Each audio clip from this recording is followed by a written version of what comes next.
Il faut avoir au moins 13 ans pour créer un compte YouTube. Si une vidéo est signalée et que nous constatons que l'utilisateur qui l'a mis en ligne a menti sur son âge lors de la création de son compte YouTube, nous supprimerons le compte de cet utilisateur.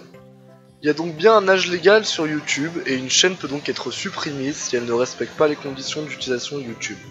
Le problème, c'est qu'à ce jour, les conditions d'utilisation de YouTube sont rarement respectées et on se retrouve confronté à une vague de gens beaucoup trop jeunes qui se créent des comptes Google et commencent à faire des vidéos YouTube sans se méfier des dangers que représente cette plateforme. J'ai personnellement commencé YouTube à 13 ans, j'étais alors en 4ème et je me rappelle des vidéos que nous faisions avec mon ami Jackie, alias Byzance.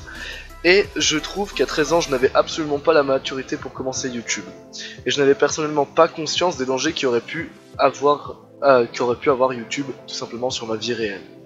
Voilà pour mon expérience personnelle. Certaines personnes au même âge auront peut-être plus de maturité que moi à l'époque, me direz-vous. Je vous l'accorde. La maturité dépend du vécu et non pas de l'âge de la personne. YouTube nous dit qu'il se laisse le droit de clôturer les comptes des utilisateurs qui mentent sur leur âge. Et malheureusement, avec les vidéos que je vous ai mis en fond, on peut voir que cette phrase n'est pas du tout respectée. Je n'avais pas internet moi personnellement avant mes 11-12 ans et je pense que c'est une bonne chose parce que j'ai moi-même commis des erreurs sur internet que je regrette légèrement aujourd'hui, comme la création d'un Skyblog, on l'a tous fait, ce qui était à la mode à l'époque. Aujourd'hui la mode est de faire des vidéos sur YouTube et on a donc une vague de petits qui prennent les grands pour exemple et font des vidéos pour leur ressembler. Certains y arrivent très bien et arrivent à faire du entre guillemets bon contenu, mais d'autres se ridiculisent. On sait tous qu'internet est une plateforme très fourbe. Les écrits, photos, vidéos qu'on y poste donnent l'impression de pouvoir être supprimés à tout moment. On sait tous donc qu'ils ne sont jamais totalement supprimés.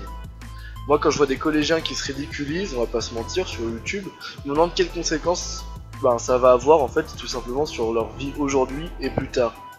Je me demande aussi, est-ce qu'un enfant qui se lance sur YouTube, il va être capable d'encaisser les commentaires très négatifs, voire le harcèlement.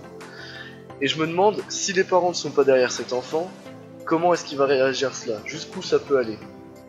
Mes parents m'ont toujours dit qu'il y avait un âge pour chaque plaisir de la vie, et je pense qu'il faut le respecter.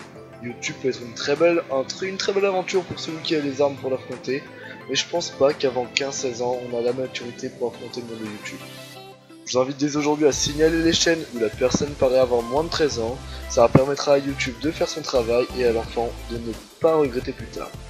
Merci d'avoir regardé cette vidéo, je ferai des vidéos plus approfondies sur l'affaire Timmy et Studio Bubble Tea, car ces deux histoires méritent une vidéo spéciale. Sur cette bonne continuation sur YouTube et faites très attention à vous.